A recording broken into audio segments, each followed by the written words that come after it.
Tá bom.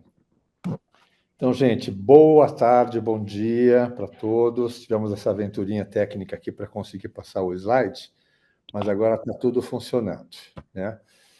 Então, eu queria contar para vocês assim, que eu estar trazendo essa reunião científica do dia de hoje, para mim significa muito, porque a gente está, de alguma maneira, celebrando um ciclo, né? A gente está sempre dedicando energia e fazendo acontecer ao longo do tempo as coisas que a gente precisa fazer acontecer, né? Mas, nesse momento de 16 anos, eu fiquei com muita vontade de compartilhar com vocês um pouco da história do nosso núcleo, que vai incluir um pouco da história do Sírio-Libanês também, né? Contar um pouquinho para vocês de coisas que a gente vem fazendo, contar um pouquinho para vocês da nossa filosofia de trabalho também, o que tem sido, digamos, fundamentos importantes para a gente, que a gente foi descobrindo ao longo do tempo. Queria compartilhar também o que eu acho muito importante, né? Que a gente está fazendo um simpósio internacional de cuidados integrativos junto com o simpósio internacional de yoga terapia, com Marcos Rojo, com Marquinhos Rojo, com o Danilo Forghieri, com a Júlia Jalbucci, que está dentro desse time, criando junto esse simpósio, tá? E depois eu vou colocar para vocês, então, um lugarzinho para vocês, se quiserem ter acesso a isso, para vocês terem as informações, um QR Code, acho que vai passar mais para frente aqui, tá? Estou muito feliz também que eu sei que tem muitas pessoas do nosso núcleo de cuidados integrativos aqui, eu não estou conseguindo ver todo mundo porque tem a tela aqui na minha frente, mas eu sei que muitos de vocês estão aí, daqui a pouco eu vou ver vocês melhor. Eu fico muito contente. Nós somos hoje um grupo de 20 pessoas dentro do Sírio. Desses 24 são músicos, pelo menos um deles, o Ítalo Peron, meu amigo de 40 anos atrás, músico com quem eu toquei muito e que toca muito no Sírio-Libanês. Vou mostrar coisas deles também. Então, o Ítalo está aqui também. Então, é isso aí. Então, eu vou contar um pouquinho, e a Júlia vai me ajudando na mudança de slide. Vou contar um pouquinho da história do Sírio-Libanês, história do Núcleo de Cuidados Integrativos, tá? Então, um pouco de história, né? Pode seguir. Essa é a Dona Adma Jafé. Todo mundo que vai no Sírio-Libanês fala na rua Dona Adma Jafé. É ela, tá? Ela, no ano de 1921, ela reuniu muitas mulheres da colônia síria e da colônia libanesa, reuniu energia, reuniu dinheiro para fazer um hospital para dar de volta para o Brasil, digamos, a toda a acolhida que eles tiveram como imigrantes que chegaram ao Brasil no começo do século passado. Então, ela foi a mulher que trouxe essa força toda, né? Então, é muito importante a gente olhar para ela. Hoje parece que é uma figura que é só uma fotografia, mas foi uma mulher viva, cheia de energia, cheia de propósitos, né? Que soube reunir o que era necessário para criar esse hospital que nós temos hoje. Próximo, Ju. Isso aqui foi 10 anos depois, onde eles já tinham comprado o terreno, já tinham juntado o dinheiro, compraram o terreno, e aqui é o dia que eles lançaram a primeira pedra do Hospital Sírio-Libanês, em novembro de 1931, né? E a gente olha, a gente sabe que nesse dia tinha, assim, autoridades federais, estaduais, municipais, tinha toda uma pompa em cima desse hospital, né?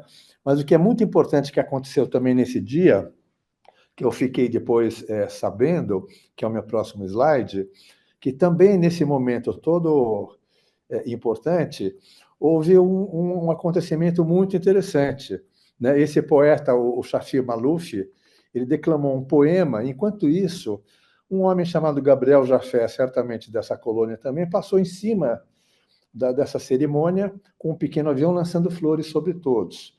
Então, para mim é importante, ainda não, Ju, para mim ainda é importante lembrar que no começo do hospital a gente teve isso.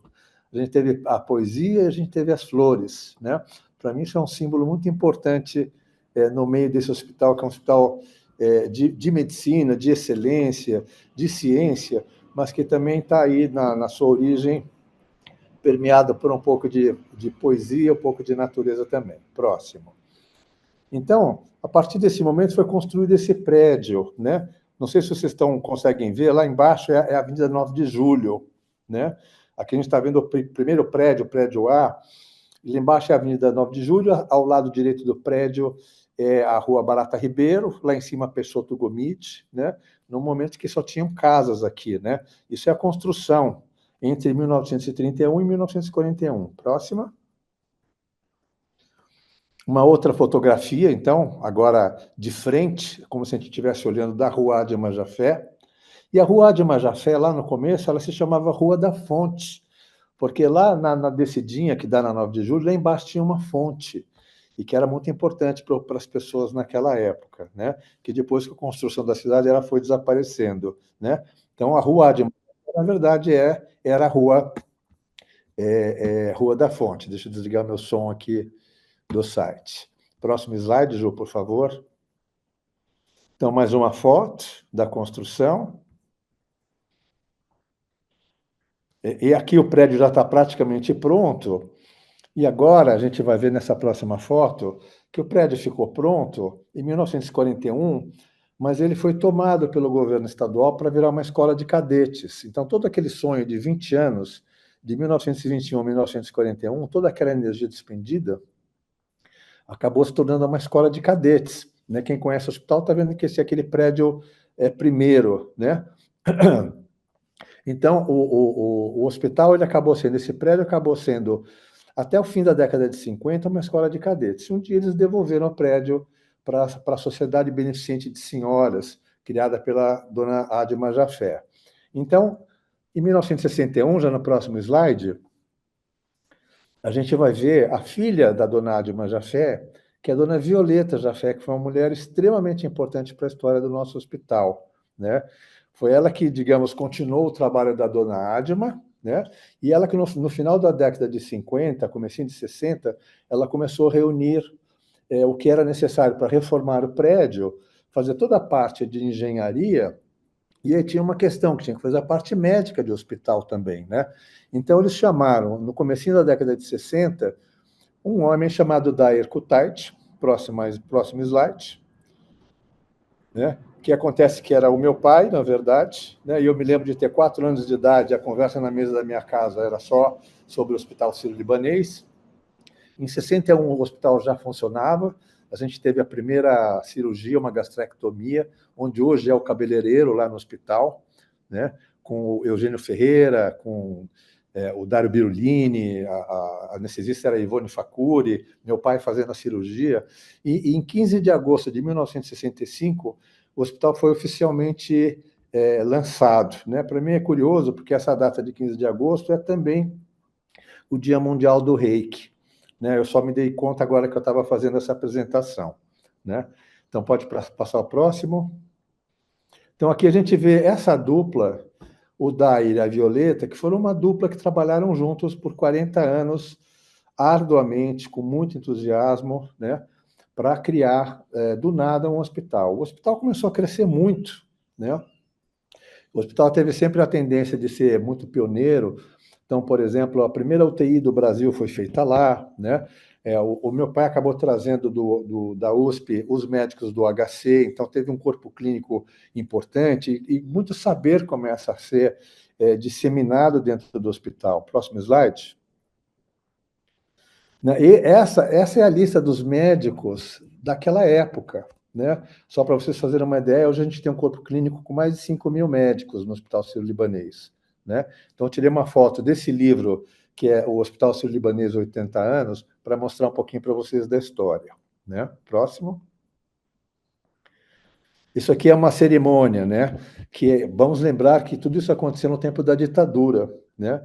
Então, aqui estavam presentes nessa cerimônia, que era o primeiro acelerador linear em radioterapia que tinha no Brasil, estava aí o presidente, se a gente pode chamá-lo assim, né? O presidente Médici, né? O governador Laudo Natel, que está em frente a ele, mais baixinho, e depois o ministro Alfredo Buzaide, que era o ministro da Justiça naquela época. Então, esse é o ano de 71, né? Pode passar a próxima imagem, né? Então, aqui, nós estamos aqui dentro do ambiente de reunião científica, de pós-graduação, de faculdade, a gente está no território da educação, de ensino e pesquisa dentro do Sírio-Libanês, né? Então, em 78, o Dair criou o chamado CEP, que era o Centro de Ensino e Pesquisa. 2 anos depois da morte dele, em 2003, o CEP se tornou Instituto de Ensino e Pesquisa. Tá? Já em 95, a gente começou a ter os cursos de pós-graduação no Sírio-Libanês, né? Então já faz 30 anos que a gente tem. E em 2023, isso vai se tornando faculdade Sírio-Libanês. Conta um pouquinho desse aspecto de ensino e pesquisa do Sírio-Libanês. Próximo. Aqui uma foto das voluntárias. O serviço de voluntárias começou, então, há 43 anos atrás. Hoje elas são centenas dentro do hospital e fazem um serviço muito, extremamente importante dentro do hospital. A próxima foto é uma foto de 2001, da diretoria de senhoras nesse ano de 2001. Lembrando que esse grupo de senhoras existe desde 1921. Então, são as mulheres no Sírio-Libanês que foram a força motriz e até hoje são uma força muito importante para que as coisas possam acontecer lá dentro, né? Há sempre uma renovação, evidentemente. A dona Violeta, que está aqui no meio com um paletó mais cor-de-rosa para vermelho, ela faleceu alguns anos atrás, com 109 anos de idade, né? Ela foi muito ativa, ela conversava muito comigo, me contava muita história.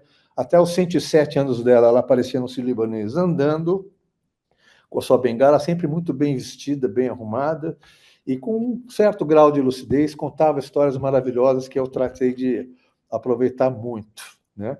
Então, o próximo slide. Né, aqui foi quando o Centro de Oncologia do Sírio-Libanês foi criado em 98 pelo Raul, que, na verdade, é meu irmão. Em 2002 foi criado o edifício, esse prédio que tem hoje da Oncologia, com a inauguração do então presidente Fernando Henrique Cardoso. Entre os dois, lá atrás, está o Antônio Carlos Buzaide, que foi meu colega de faculdade, foi o primeiro diretor do Centro de Oncologia, que é filho daquele ex-ministro da Justiça, Alfredo Buzaide, que estava numa foto anterior. Tá? Próxima foto. Né, aqui uma pequena singela homenagem aos meus bonitinhos, né, que para o Hospital Sírio-Libanês foram muito importantes. Né, minha mãe, que esteve do lado dele como assim, uma companhia imprescindível, né? E também uma homenagem minha, uma próxima foto deles já mais velhinhos, né? Já em frente às azaleias que eles amavam tanto na casa deles, né? Próxima foto. Né, isso já faz bastante tempo, como vocês podem reparar. Né, eu com o meu bonitinho, meu querido papai. Na próxima foto, eu com a minha mamãe, assim, um pouco antes dela falecer também. Ela faleceu o ano passado. Eu ia sempre na casa dela tocar piano. Agora, pode passar, Ju, querida. Então, só para acabar de contar essa parte da minha história familiar, essa é a minha família, minha mulher e os meus filhos. Né? Uma foto mais ou menos recente. Próxima foto. Aqui são os meus queridos netos, no meu aniversário, me colocaram brincos, chifrinhos e etc. E adoro essa foto, posso olhar para ela 5 vezes por dia. Próxima foto. Aqui é do meu tempo de música, né? Eu fui músico durante mais de 15 anos da minha vida, né? Esses são 2 amigos queridos, o Michel Friedenson, que é um pianista maravilhoso, e o Raul de Souza, que foi eleito 5 vezes o melhor trombonista de jazz do mundo. Era um brasileiro, um carioca maravilhoso, faleceu também alguns anos atrás. A próxima foto sou eu com a grã-mestre de reiki Phyllis Lei Furumoto, que foi grã-mestre de reiki durante 40 anos, né? Estudei com ela durante 25 anos e ela faleceu alguns meses depois dessa foto de um câncer de mama. Essa é uma foto no Canadá em 2019. Tá?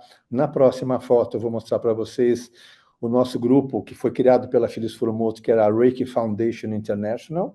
Né? Nós éramos 7 mestres de Reiki, diretores dessa fundação durante 12 anos. Próxima.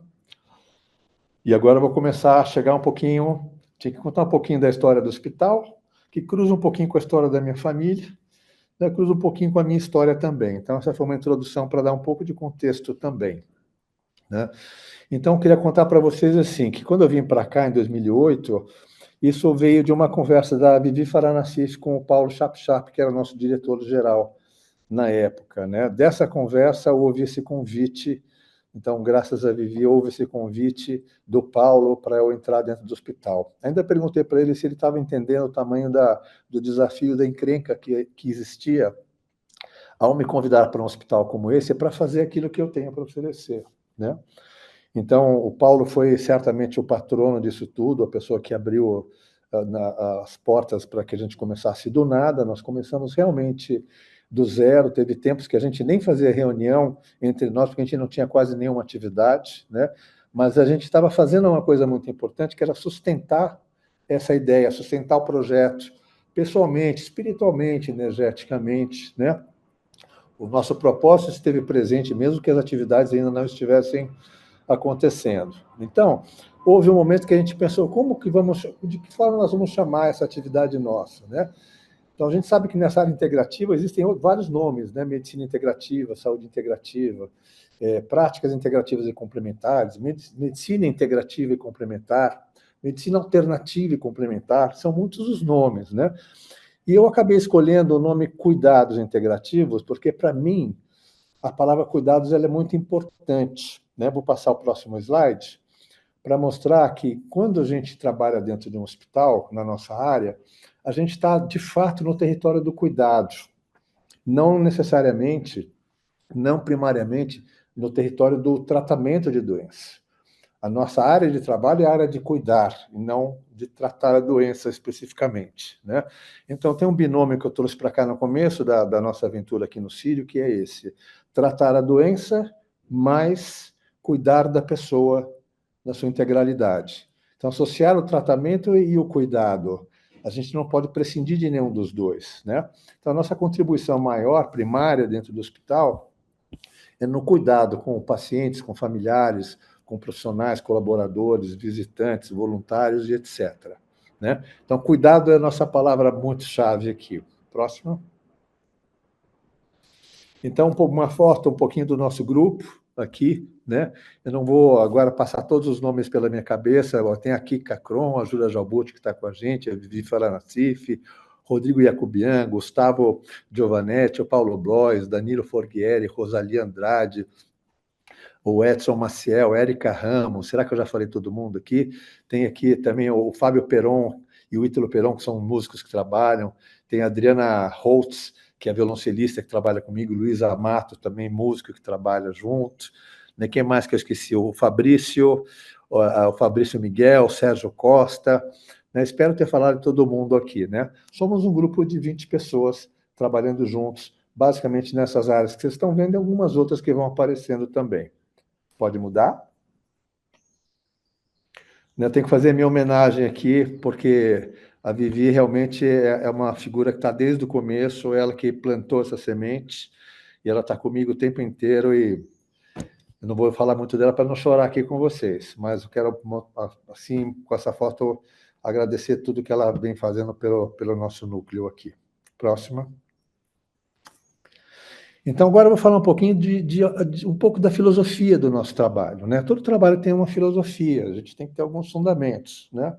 E o que é interessante pensar é que no mundo inteiro, isso que pipocou nos últimos 20 anos, quando a gente vai para diferentes hospitais, a gente vê essa área integrativa sendo implementada com formatos diferentes, com filosofias diferentes, né? Se você vai para um hospital ver o departamento de radiologia, você vai ver no nome de Anderson, no Memorial, no Sírio, no Einstein, no Oswaldo Cruz, você vai ver coisas muito parecidas, em termos de equipamentos, de saber científico, das práticas, da tecnologia que está lá, né? Quando você vai visitar esses mesmos hospitais para ver a área integrativa, a gente vai ver que cada hospital tem sua própria experiência. Isso é uma característica que eu considero muito importante, né? O que significa que está todo mundo buscando caminhos, né? E buscando caminhos que se adaptem, que se adequem, né, àquele hospital específico que a gente trabalha. Então, dentro do Sírio-Libanês, ao longo desses anos todos, foram criadas essas 3 tríades que eu vou mostrar para vocês agora. A primeira tríade é o que eu chamo de tríade do cuidado, né? Cuidar, cuidar-se, ser cuidado.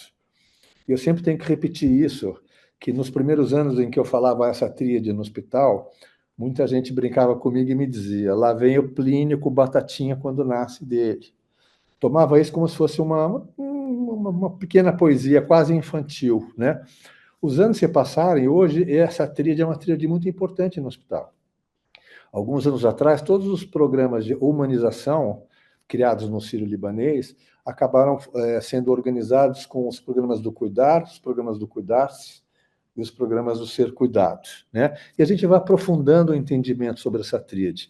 E o que ela fala basicamente, né, além do cuidado, né, que é uma coisa muito importante, é saber que na nossa cultura ocidental a gente se dedica muito mais ao cuidar do outro do que de si mesmo, ou ser cuidado. Então, essa tríade nos convida, cada um de nós, os seres humanos, e principalmente cada um de nós que somos, que trabalhamos na área profissional de saúde, somos profissionais de saúde, que a gente tenha a noção que o cuidar do outro precisa estar associado dinamicamente, saudavelmente, com o cuidar-se e o ser cuidado. Então, é muito difícil quando 90% da nossa energia está dedicada ao outro, né? Isso é bem ocidental, costumo dizer muito isso, né? A gente tem até uma certa culpa quando a gente pensa em cuidar de si mesmo, a gente acha que o mais nobre é cuidar do outro, quando eu diria que o mais sábio é ter uma dinâmica onde esses três aspectos do cuidar podem estar dinamicamente equilibrados entre eles. Então, isso fica um convite para nós, né? E vocês vão ver que, a partir disso, a gente criou vários programas, é um fundamento filosófico, mas vocês vão ver alguns programas que a gente criou em cima disso também. A próxima tríade é uma tríade que está muito ligada às chamadas práticas integrativas e complementares, as PICs, como são chamadas no Brasil, né? Então, eu diria assim, que a maior parte dessas práticas tem origem oriental, né? E no Oriente, essas são práticas de autocuidado para preservar a saúde na sua integralidade. Então, eu vou repetir sempre essa frase, né? São práticas de autocuidado para preservar a saúde na sua integralidade. Assim que elas são na sua potência máxima no Oriente. Se a gente colocar aqui no meio a yoga, o Qigong, o Jinshin Jyutsu, o Reiki, né? Todas essas práticas são práticas originalmente de autocuidado para preservar a saúde na sua integralidade. Quando elas chegam no Ocidente, o que a gente faz com elas? A gente torna essas práticas uma prática de cuidado com o outro, para tratar a doença, já não mais preservar a saúde, né? E para tratar uma parte da pessoa, não a sua integralidade. Então, esse é o custo que existe quando a gente importa essas práticas, né? E o meio institucional de saúde mais convencional, ocidental, acaba reforçando isso, porque a gente precisa encaixar tudo isso dentro das pesquisas, né? Então, a gente acaba reduzindo uma coisa que é um verdadeiro patrimônio da humanidade. São práticas que, na sua origem, têm uma grandeza gigantesca, e se a gente não cuidar aqui no Ocidente, elas acabam se tornando práticas anti-estresse, práticas de relaxamento. A agulha da acupuntura, que está ligada à acupuntura, que está ligada à medicina tradicional chinesa, que está ligada ao taoísmo, com toda essa grandeza, acaba se tornando um procedimento de alívio de sintoma, né? Então, aqui fica o meu discurso, em nome da gente proteger, cuidar, né, valorizar, né, a origem dessas práticas, e ver como é que a gente respeita, honra essa grandeza aqui também no Ocidente, né? Então, a gente está muito mais ligado a tratar a doença, a gente pensa em saúde quando a gente está doente, não é verdade, gente? A gente é mais, como eu sempre digo, a gente é mais reativo à doença do que proativo em relação à saúde. Não é da nossa cultura ocidental preservar a saúde, conhecer as leis da natureza, para a gente preservar a saúde, conhecer os nossos limites, as nossas necessidades, a nossa luz, a nossa força humana, né? A gente não tem muito esse tipo de cultura, né? Então, a gente acaba usando tudo isso na hora de tratar a doença. Então, fica aqui uma reflexão, né? Vamos preservar mais a saúde do que tratar a doença. Vamos nos dedicar mais a isso. E é isso que a gente faz no Sírio-Libanês com as nossas práticas. A gente procura criar programas que possam incentivar as pessoas a cuidarem da saúde, ao autocuidado, para preservar a saúde. E ter uma noção de integralidade, que é uma noção muito delicada, porque é uma noção complexa. O termo integralidade, ele não cabe no nosso intelecto. Quando a gente pensa em integralidade intelectualmente, a gente faz um Frankenstein, a gente junta um monte de partes. É corpo, mente, espírito, energia. A gente fala 10 coisas diferentes que seriam, digamos, dimensões humanas, e a gente chama isso tudo de integralidade. Mas no momento que a gente já dividiu isso em partes, em dimensões, a gente já perdeu essa noção de integralidade. Então, eu diria que integralidade, normalmente, a gente vai ter uma noção mais clara quando a gente tem uma experiência da integralidade, não quando a gente encaixa nos nossos conceitos. E onde que a gente pode ter uma experiência da integralidade? Meditação, yoga, tai chi, reiki, vou repetir essas práticas eternamente, né? Ali a gente tem um contato com uma noção que o nosso intelecto, especialmente ocidental, não consegue conceber. Então, essa é uma tríade que eu considero também muito importante e é base do nosso trabalho.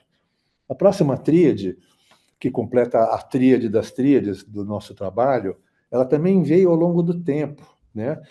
E normalmente a gente trata isso como um binômio, né? Ciência e tradição, quando muito, né? E para mim é importante saber que aqui a gente está se referindo a diferentes fontes de saber, né? Há saberes que vêm da tradição, que são milenares. Há saberes que vêm da ciência. Enquanto a tradição olhava pelo, digamos, pelo telescópio e concebia de alguma maneira a integralidade, o ser humano como um todo, ligado ao universo como um todo, a complexidade, a simultaneidade, a unidade de todas as coisas, a ciência usa mais o microscópio. E tem muitos saberes sobre pouco conteúdo, digamos, né? Então, se a gente falar assim, uma célula, o que a nossa ciência fala sobre uma célula é impressionante. Dá para escrever talvez mais livros do que todas as tradições escreveram, né? A tradição é melhor que a ciência? Evidentemente que não, né? Aqui a gente está falando de que há saberes que precisam ser preservados, que vêm das tradições, e saberes que são de ciência, que tem que conversar com saberes tradicionais também. A gente não começa a entender as coisas a partir da nossa ciência ocidental. Lá atrás a gente já tinha, né? Só para dar um exemplo interessante, por exemplo, na Índia, se você faz uma afirmação sobre espiritualidade, as pessoas que estão em volta vão querer saber de você. Em qual escritura você leu isso? Onde estão os fundamentos da sua afirmação? Não é a mesma coisa que a gente faz em ciência, quando a gente pede uma referência, né, de um certo protocolo, de um certo procedimento, né? Então, muito importante saber que a tradição, como dizia o Mahler, né, o compositor alemão, a tradição não é uma devoção às cinzas, mas a preservação da chama, né? A tradição não se refere a alguma coisa que está passada, morta e blindada, mas a tradição ainda é viva, ela vai se transformando e nos enriquecendo como uma fonte de saber muito importante, né? E o que humaniza esse binômio é a experiência, é aqui que nós existimos como indivíduo. A minha própria experiência com a tradição, com a ciência, como eu vivo o meu corpo, como eu vivo a minha mente, como eu vivo a minha busca por felicidade, como que eu cuido da minha saúde. A ciência não me resolve a minha saúde, nem a tradição. Elas me oferecem saberes importantes para que eu, através da minha própria experiência, possa estar seguindo adiante, né? Então, eu vou sempre mencionar, quando eu falo de experiência, um filósofo espanhol chamado Jorge La Rosa, que ele fala que nós vivemos um tempo onde tem uma grande crise de experiência, a gente está muito automatizado, sem ter experiência nenhuma, né? Basta ver como a gente lê um computador, como a gente está diante de um computador, por exemplo, né? Porque tem algumas coisas que a gente está caindo na armadilha. Uma, a gente trabalha demais, diz o La Rosa. Outra, a gente não tem tempo, né, para a vida, né? Outra, a gente se esqueceu a gente tem um excesso de informação, a gente se esqueceu da inocência da vida, né? A gente tem muita informação e muita opinião. Isso é um valor da cultura ocidental. Quanto mais informação, quanto mais opinião, melhor. Parece que a gente é mais sábio. Uma questão em aberto, né? Então, para a gente se abrir para a experiência, diz o La Rosa, a gente tem que abrir espaço para a vulnerabilidade, para a fragilidade, né, para a sensibilidade, né? É muito mais yin do que yang, né? Se for olhar no taoísmo. É muito mais um movimento da sensibilidade, da abertura, do que quando a gente é muito convicto, muito determinado, e aí a gente tem dificuldade de ter experiência. E é quando a gente tem experiência que a gente equilibra um pouco essa tríade, né? Então, nenhum dos três aspectos de tríade nenhuma é mais importante. É sempre uma questão do equilíbrio dinâmico entre os três aspectos. Então, baseado nesta tríade ciência, tradição e experiência, a gente está fazendo um simpósio, Ju, que vai ser em outubro, que evidentemente estou aproveitando para divulgar aqui também, tem um QR Code que vocês podem pegar as informações. Tá? E o nosso simpósio se chama Ciência, Tradição e Experiência. É um simpósio de cuidados integrativos, um simpósio internacional de cuidados integrativos, junto né, em parceria com o 5º Simpósio Internacional de Yoga Terapia, do Marcos Rojo, do Marquinhos Rojo, do Danilo Forghieri, que trabalha com eles e com a gente também em cuidados integrativos, né, e que conta com uma participação fundamental aqui da Júlia Jalbuti com a gente nisso. Tá? Então, a gente vai fazer olha, a Júlia estava colocando para vocês aí o link, se vocês quiserem acessar isso. Então, fazer esse simpósio dia 11, 12 e 13 de outubro, a gente espera muitíssimo que vocês venham participar dele, tá? Vou mostrar um pouquinho rapidamente de alguns convidados que a gente tem. Ju? Então, os organizadores, mais o Marquinhos e mais a Júlia. Né? Esses 3 são os nossos convidados internacionais, o Amit Goswami, o Satibir Khalsa e o Subodh Tiwari. São pessoas muito importantes dentro dessa área. Depois, Elisa Kozaza, que é uma pesquisadora do Einstein, muito importante na área integrativa. A Monja Cohen, que acho que todo mundo conhece. Ana Cláudia Arantes também, que imagino que vocês conheçam também, que vai vir falar, ou na palestra dela, o que eu quero ser quando eu morrer. Esse é o tema dela. O Rodney, que é também chamado de Pai Rodney, ligado ao candomblé, e um doutor, um estudioso dessa área também. A Lia Diskin, da Palas Athena, quem eu admiro demais. Roberto Cardoso, que é um querido amigo, que está dando um curso também, que eu não consegui colocar o QR Code aqui, que vai começar em 25, sobre formação para instrutores de meditação. Aí vem a Maria Júlia Paz, uma enfermeira que foi titular da enfermagem na USP, pessoa muito especial, muito querida, o querido Caio, que é do CAPSIM, o César Deveza, que é um conhecedor profundo da Ayurveda, né? O Swami Nirmalatmananda, consegui dizer o nome dele, né? E os queridos Geraldo Lorenzi e o José Romão Trigo, né? Junto com o Marquinhos, que está aqui. Então, esse é o nosso... Pode passar, Ju. Esse é o nosso programa básico. Depois, a gente vai ter a participação de todo o núcleo de cuidados integrativos no pré-simpósio. A gente vai fazer um dia só de aulas online. Então, quando a gente olha para as nossas tríades, gente, levaram anos, durante esses 16 anos, a gente foi cultivando essas tríades que são um fundamento, né? Mas quando eu me lembro das primeiras semanas, sentado escrevendo o programa para o Sírio-Libanês, lá no começo de 2008, eu me lembro que eu tive um sonho e que eu registrei a imagem do meu sonho, e que é essa aqui. Então, para mim, isso é muito interessante de ver, né? Nada muito esotérico, mas é muito importante ver que essa imagem veio para mim, e hoje, quando eu chego nessa estrela, nessa tríade de tríades, eu vejo que algum trajeto foi feito mesmo. Próximo slide. Então, o que a gente tem feito? Contar um pouquinho das nossas atividades para vocês terem uma ideia, tá? Ju? Então, a gente trabalha, essa é uma outra, tem outras tríades no jogo aí também, tá? A gente trabalha com assistência, a gente trabalha com educação e integração. A parte de integração é muito importante, porque a gente não existe como um serviço separado dentro do Sírio. A gente tem que trabalhar com oncologia, com cuidados paliativos, com pediatria, com a dermatologia. Nós temos que fazer parcerias o tempo inteiro dentro do hospital e, aos poucos, ir criando um contato com a medicina convencional e nos educando para trabalharmos dentro da área convencional da medicina, e os médicos e profissionais de saúde se educando para trabalhar com os nossos paradigmas também. Então, essa integração é muito importante. Próximo. Vou falar um pouco da nossa assistência, tá? Então, basicamente, a gente atende no ambulatório, nos consultórios do Sírio, a gente atende nos quartos de internação, nos boxes de quimioterapia, na UTI. A gente também leva para o paciente a educação em autocuidado no próprio quarto do paciente, e a gente atende no Cuidando de Quem Cuida, que é um programa de assistência para os colaboradores do Hospital Sírio-Libanês, não só do nosso núcleo, imagina. Todos os médicos, a reabilitação, a psicologia, tem todo um sistema de cuidado com os nossos colaboradores. Próximo. Então, aqui mostra uma imagem que para mim significa muito, que era uma paciente que fez um transplante de medula óssea, e como ela era minha aluna de Reiki, ela me pedia sempre que ela ia tomar a infusão dela para a gente fazer Reiki junto na infusão, né? Era quase um pequeno ritual afetivo entre nós dois, de cuidado, né? Próximo.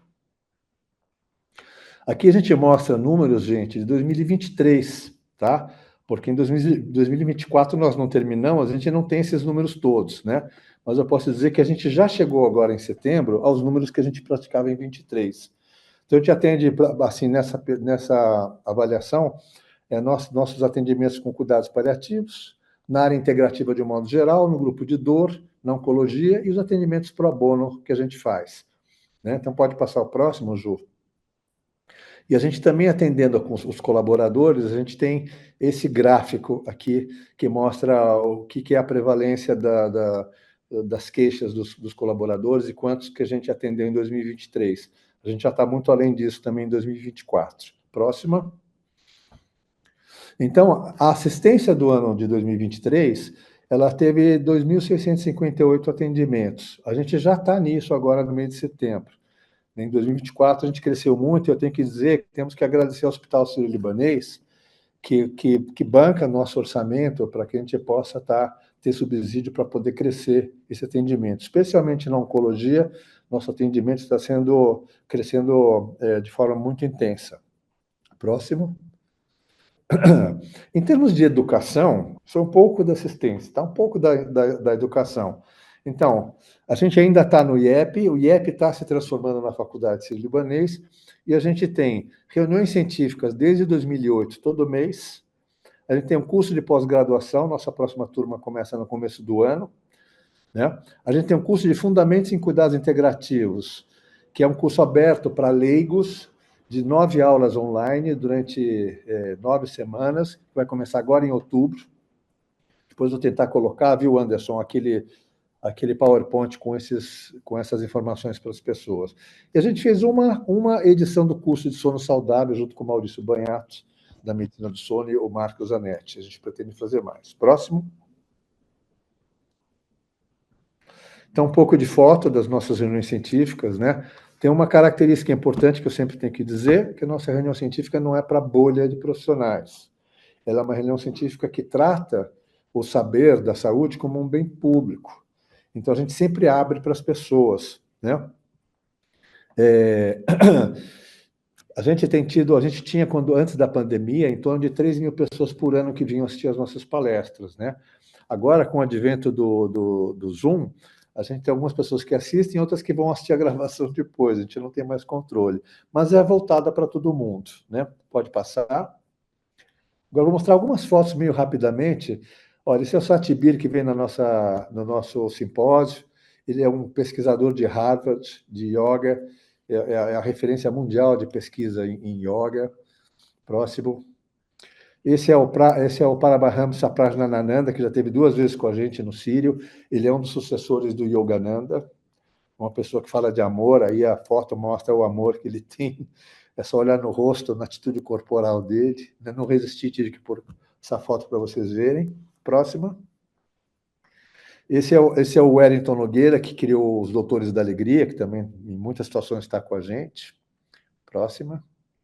Esse é o Ratnavajra Rinpoche, que é da escola Sakya, da linhagem Sakya, do budismo tibetano. Então, ele é o segundo, depois do Dalai Lama, na linhagem Sakya dele. Esteve com a gente há menos de um ano atrás. Próxima. Essa é a doutora Cristina Pucals, que é a maior referência de pesquisa em saúde e espiritualidade no mundo. É uma americana, esteve com a gente também. Está abrindo um curso agora que a gente está tentando levar algumas pessoas para fazerem lá em Washington. É uma referência maravilhosa, muito importante também. Próximo. Esse é o Cortland Dow, que é uma referência em pesquisa em mindfulness, que deu uma aula para a gente muito importante. Na próxima foto a gente vê o nosso auditório, todo mundo meditando ali. Éramos aí 400 pessoas meditando. Aí vai ser o lugar do nosso simpósio também. Próxima foto. Esse é o Segyu Rinpoche, é um brasileiro, lama, né, do budismo tibetano, bastante importante, está há quase 30 anos em São Francisco, na Califórnia, uma clínica de medicina integrativa. Quando ele vem para o Brasil, a gente convida ele para fazer uma palestra. Esse é o encontro que a gente teve casual em Montevidéu. Próxima. Esse é o Dário Birulini, que é uma figura muito importante do Hospital Sírio-Libanês, é um médico que está lá desde o primeiro momento do hospital, ele já estava lá, né? Próxima foto. e com o tempo ele deixou de ser, não deixou de ser, mas ele saiu de uma área de cirurgia de trauma, uma coisa muito complexa, cirúrgica e etc., ele passou a trabalhar com slow medicine. Ele é uma pessoa que participa muito e incentiva muito uma medicina muito mais humanizada. É do lado Andréa Prats, que é médica também, minha amiga, que faz parte desse grupo. Isso foi uma reunião científica dele. Próxima. E esse foi um encontro com um médico tibetano e uma astróloga tibetana, porque eles trabalham juntos, né? Não é uma astrologia de previsão, uma astrologia que conversa com a medicina, na forma como está constituída. Aqui do meu lado está eu estou de amarelo, no meio do lado está o, o Tsering, que é o Jigme Tsering, que é representante do Dalai Lama na América Latina, e ele sempre traz convidados para a gente compartilhar dentro do Sírio-Libanês. Próxima.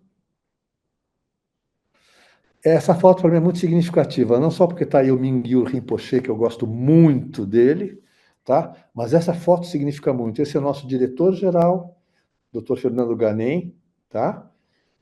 E eu de um lado, o Fernando do outro e o Mingyur no meio. Essa constituição é muito importante no nosso trabalho.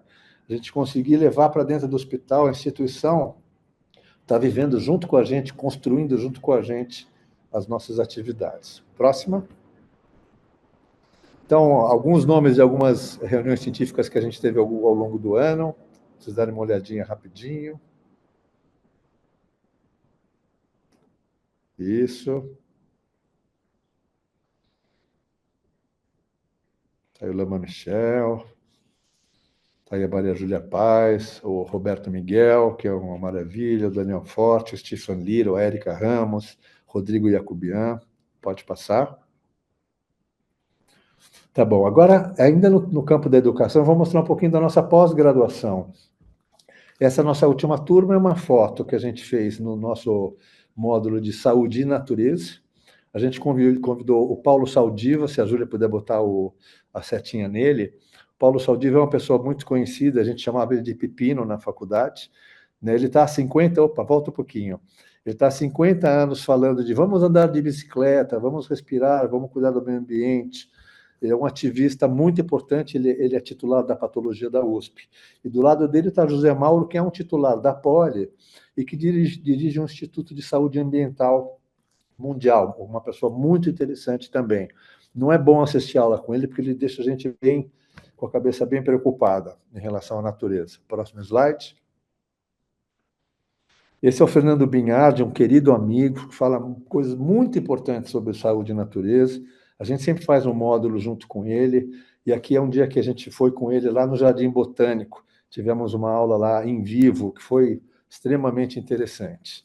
Então, Fernando Binhardi apresentando aqui para vocês, para quem não conhece. Próximo. Aqui uma aula sobre saúde e espiritualidade.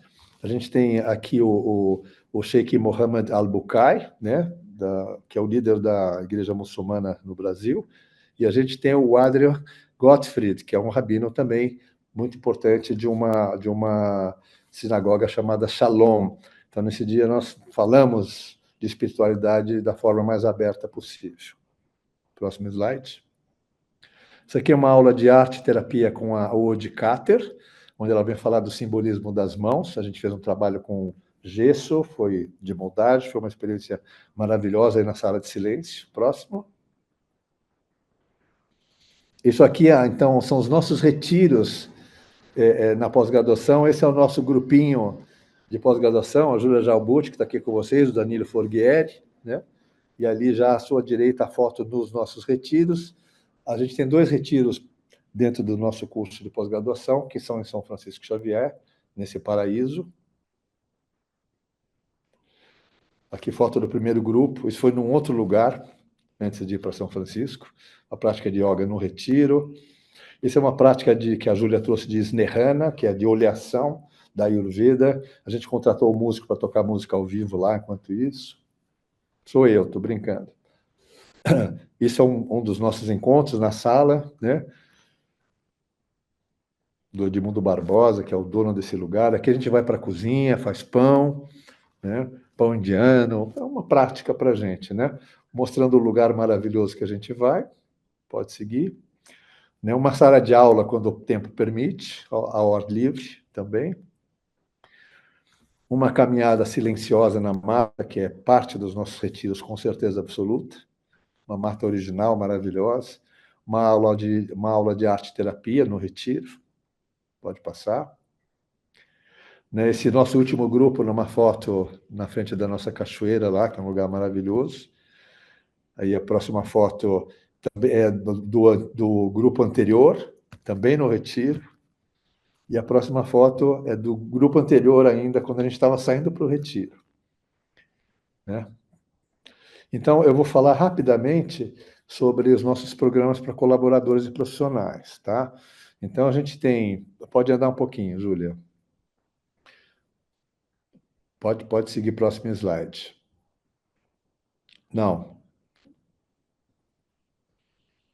Desculpa, o próximo slide, isso. Então, a gente tem o projeto Cuidar-se. Lembra que eu falava do cuidar seus cuidados? O projeto Cuidar-se, que até antes da pandemia, a gente tinha 300 vagas a cada 3 meses para os colaboradores, a gente sempre tinha fila de espera, a gente dava 8 aulas semanais. O próximo. O próximo. Aqui são imagens das aulas do projeto Cuidar-se na sala de silêncio, pode ir passando. Nossa sala querida, que a gente ama muito. Dr. Paulo Blois dando aula de Mindfulness.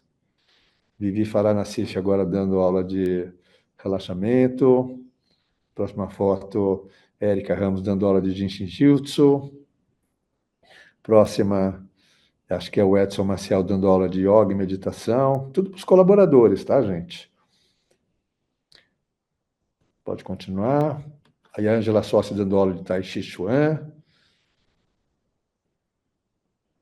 Né, essa é uma prática do Rodrigo Jacobian lá na unidade Taim, de yoga.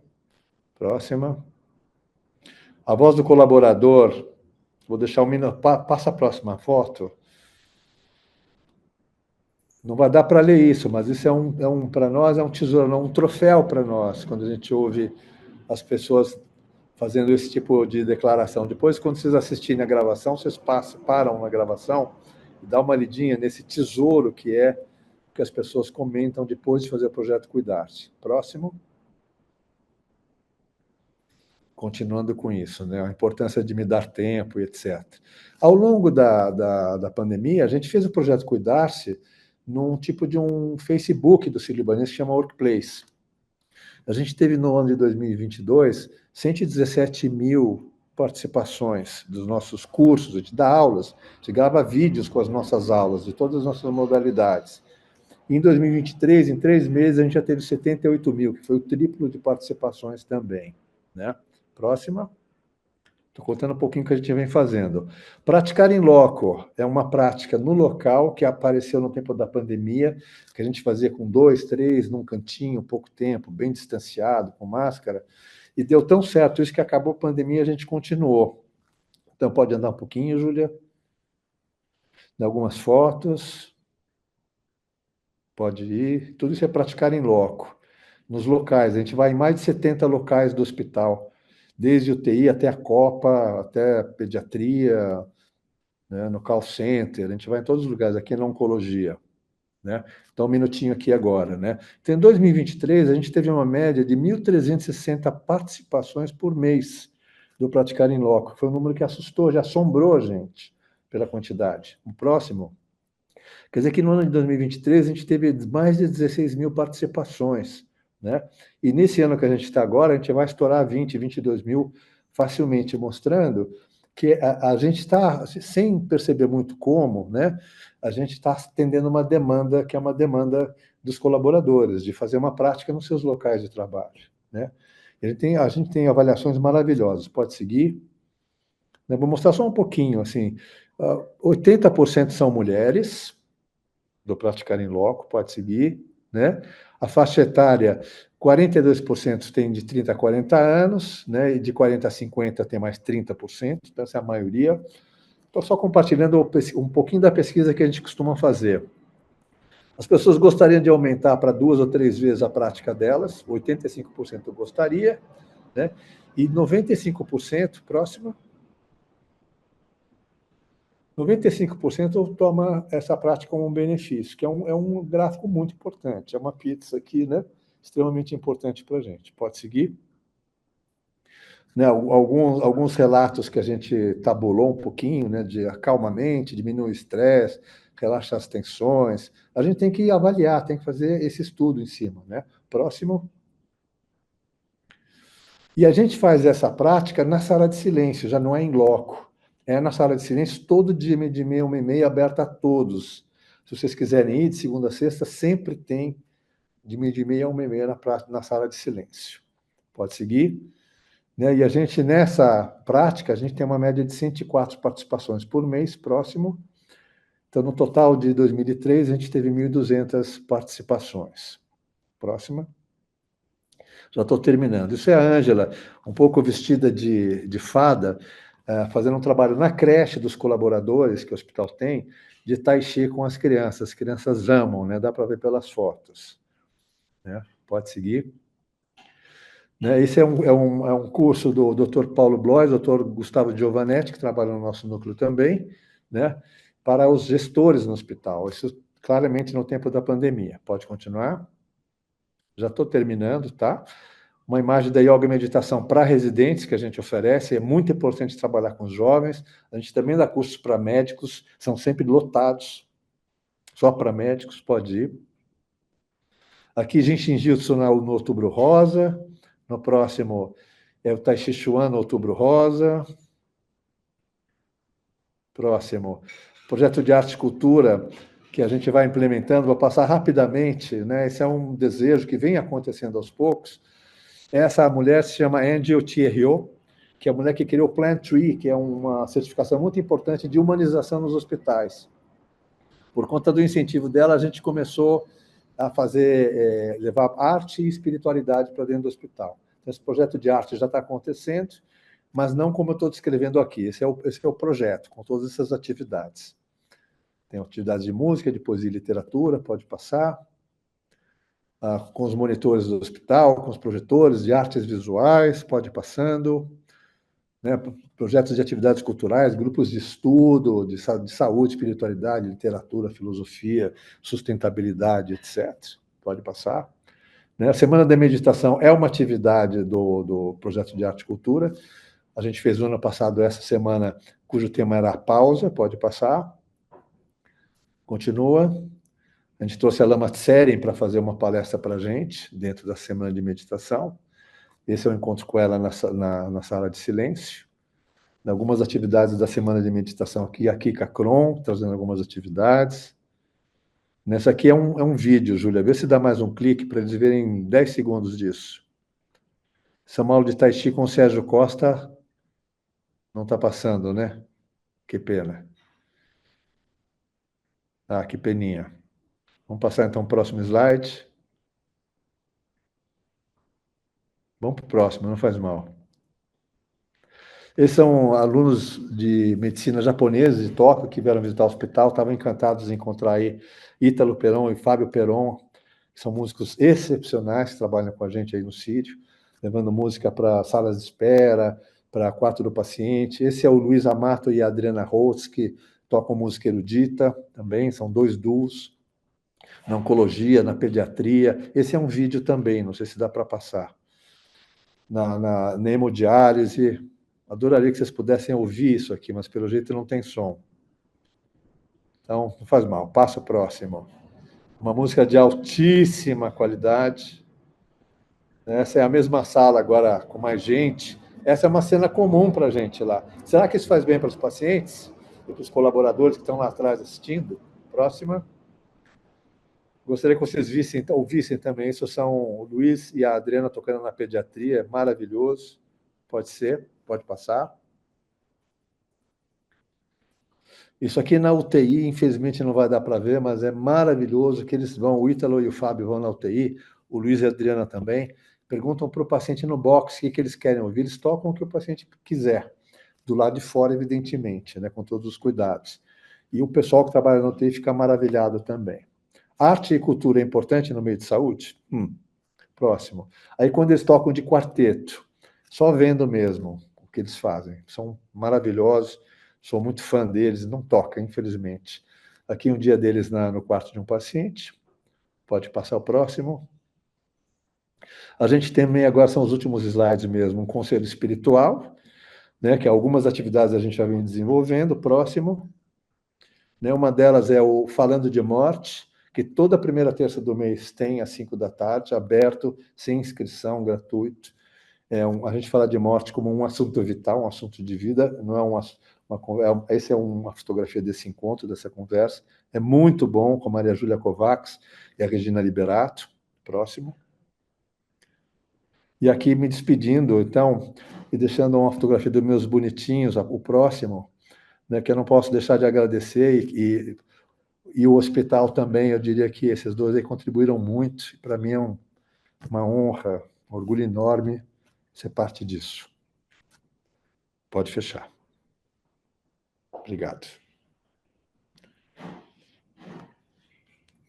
Então, desculpe, eu passei um pouquinho do tempo, eu vou deixar mais uns minutinhos para vocês, se quiserem conversar, contar, perguntar, observar.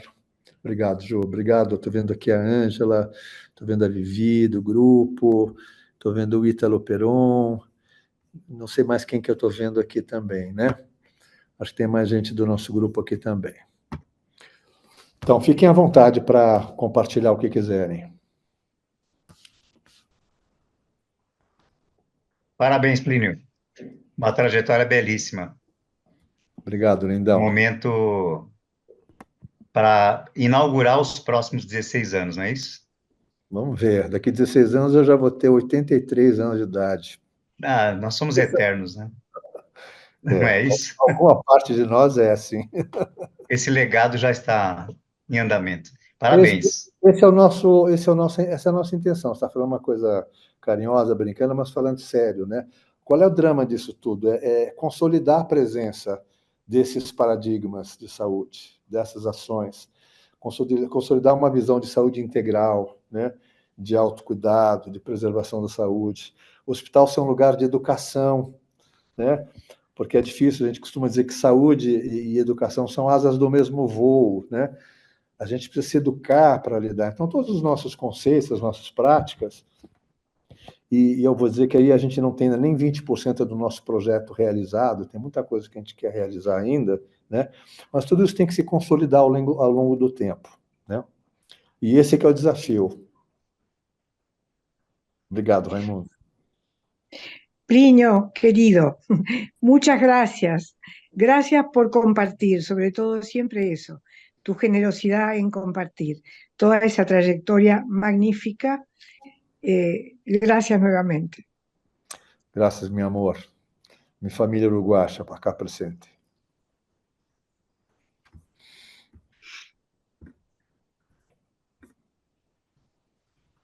Plínio! Oi, quem? Ana Ana Paula Paula. aqui! Oi, linda. Tudo bom? Só para dizer que eu tô aqui com meu coração cheio de amor escutando você. Obrigado, meu amor. Parabéns, parabéns, parabéns. A Ana Paula contribui muito com a gente, com a União Científica, nas aulas da pós-graduação, faz um trabalho maravilhoso. Vamos chamar você de novo para falar aqui com a gente. E é uma honra assim, estar aqui com você enfim, sem palavras. Obrigado, Seria linda. uma dança aqui para mim, para gente, mas não, palavras já não estão cabendo. É neurocientista e bailarina, dá para imaginar, gente? Tá bom. Júlia, depois, se você puder ver se tem alguma coisa no chat que seja importante ler, ou se você puder copiar esse chat para mim também. Eu Seria bom. copio. Tem uma pergunta que eu acho que ela é complexa, mas vai ser um pouco respondida talvez no simpósio. Uma pessoa perguntou como que nós lidamos com os acadêmicos que criticam as PICs e enfatizam que só tem validade o que é científico. Acho que vai ser uma conversa presente, não? Mas eu vou contar uma pequena historinha. O meu pai trabalhava muito. Além de passar 40 anos dirigindo o Sírio-Libanês, ele também era professor adjunto da USP, na Gastro, e participava, e era muitas vezes presidente de associações médicas, né? Não estou contando vantagens, estou dizendo para vocês a intensidade da vida desse homem. Mas quando ele chegava em casa para jantar, ele estava sempre sentado com seus olhos azuis, pacífico, tranquilo, harmonioso, feliz. Isso me intrigava. Depois do dia que ele passava, como é que ele chegava assim em casa, um monte de cirurgia? E um dia eu perguntei para ele, eu falei, pai, como é que você consegue estar tão tranquilo assim, né? Ele falou o seguinte para mim, né, respondendo a pergunta do chat, Júlia. Ele falou, porque eu faço aquilo que eu quero e que eu acredito, e eu deixo os outros fazerem o que eles querem e acredito, né? Eu levei alguns anos para entender isso, né? Mas eu trouxe isso para dentro de mim, né? Então, aqui a gente não vai ter nunca consenso de nada. Justamente o que a gente precisa ter, na verdade, é a gentileza de sentar com as diferenças, sempre, até entre marido e mulher, né? E dentro da área de saúde também, a gentileza de sentar para a gente se educar dos dois lados, e entender que a experiência de cada pessoa importa, né? Tanto quanto a ciência, tanto quanto a tradição também, né? Então, aos poucos, a gente tem muita resistência no Sírio também, tá? Não pense que a gente tem lá um lugar muito fluido para a gente, tem muita resistência. Esse é parte do trabalho, que a gente faz com muita gentileza e a gente tem muito espaço para acolher as dificuldades que vão aparecendo ao longo do caminho. A gente também precisa se educar para trabalhar com eles. E eles precisam se educar para trabalhar com a gente, né? Então, acho que um espírito aberto, um coração gentil, né? E a gente lida com as diferenças sem entrar em estresse, sem entrar em conflito. A gente dança e não luta com as diferenças.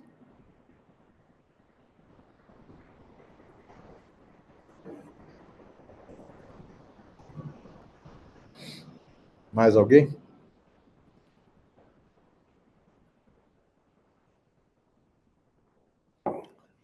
Tá bom. Então, eu vou pedir para o Anderson fazer uma gentileza para mim. Enquanto vocês não vão embora, só um instantinho.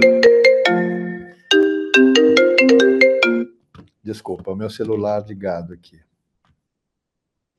Eu vou pedir para o Anderson colocar aquele PowerPoint do início para vocês terem acesso ao QR Code do Roberto Cardoso, do curso dele, o QR Code do curso de cuidados integrativos, de fundamentos em cuidados integrativos, e o QR Code também do simpósio, tá?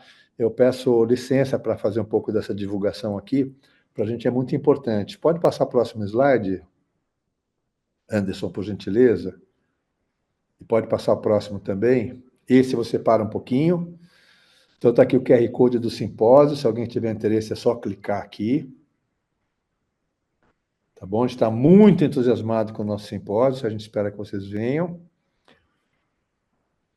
O próximo slide, Anderson, por gentileza. Sem o Anderson, nada disso rolava, tá?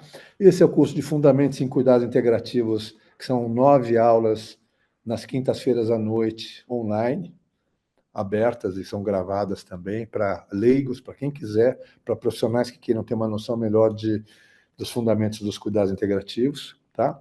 E o próximo slide é o curso do Dr. Roberto Cardoso, de formação de instrutores de meditação para a saúde. É um curso mais longo, é um curso que ele está dando há mais de 20 anos. Roberto Cardoso é uma referência muito importante nessa área.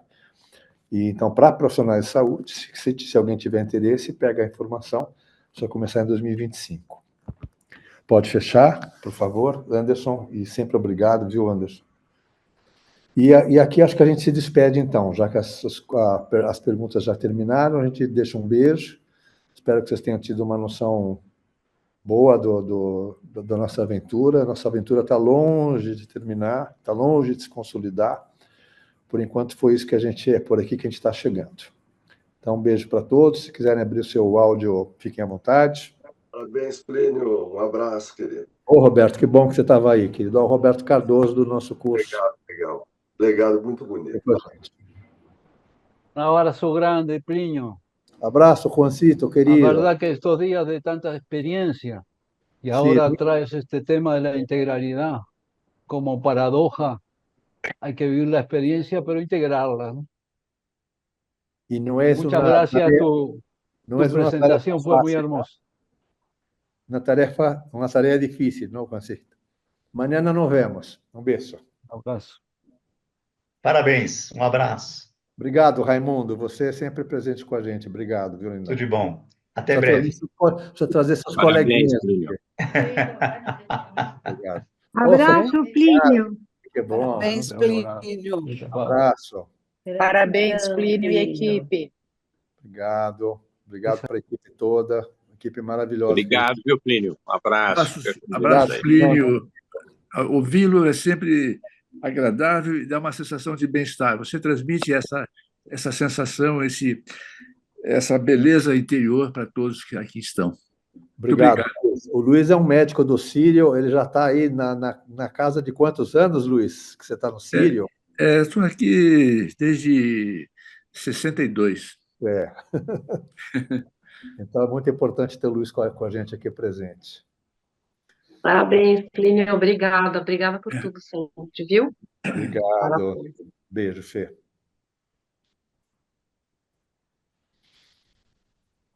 Leninha, beijo para você também. Daniela, Cláudia também. Parabéns, viu, Plínio? Obrigada, viu? Ô, Lele Franco, você aqui, ó. Um beijo para Claro. você, linda. Estou aqui. Beijo grande, bem-vinda, Beijo viu? grande.